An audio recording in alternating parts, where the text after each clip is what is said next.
انا بھیڑ کا تحفہ ہے، میں سماج تخلیق کرتا ہے۔ تمہاری شخصیت، تمہارا دماغ، اس سب کی مالک بھیڑ ہے، ارد گرد ہے، معاشرہ ہے۔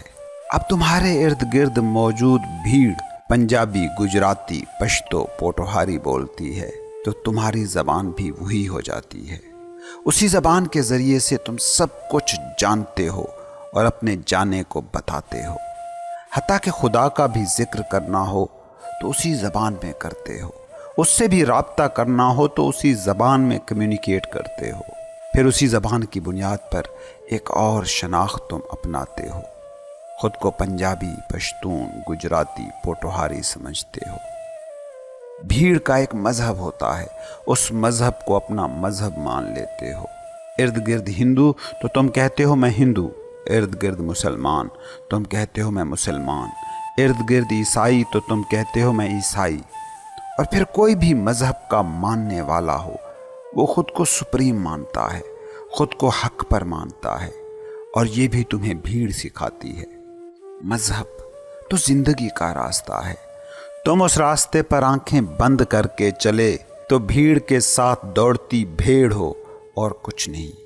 ہاں، جاگ کر چلے، زندگی کو ہوش سے جیا، بیدار ہو کر جیا، کانشیسلی جیا، اویئر ہو کر جیا، تو پھر تم مذہب سے ایک الگ ہی سطح پر جڑتے ہو، وہ سطح جس پر صوفی جڑتا ہے۔ بھیڑ کا مذہب تمہارا مذہب ہو ہی نہیں سکتا، وہ تو بس ایک نام ہے جو تم نے بھیڑ سے سن کر اپنا لیا ہے، جیسے تم نے پنجابی، پشتون کا لیبل مان لیا، جیسے گجر، ارائیں، راجپوت، بلوچ، پشتون کا لیبل اپنا لیا ہے، جیسے قومیت کو اپنایا ہے۔ تمہارے ارد گرد بھیڑ پڑھی لکھی تھی تو تم بھی پڑھے لکھے ہو جاؤ گے، ارد گرد بھیڑ ان پڑھ غریب ہے تو تم بھی وہی ہو جاؤ گے۔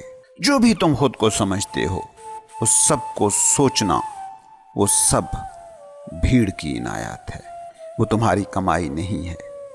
اس لیے میں کہتا ہوں کہ تمہاری انا، تمہاری میں، تمہاری پرسنالٹی بھیڑ کی عنایت ہے، بھیڑ کی ملکیت ہے۔ یہ تمہاری زندگی کے تجربوں سے نکلا کوئی گیان نہیں ہے، یہ بس سیکھا ہوا ہے۔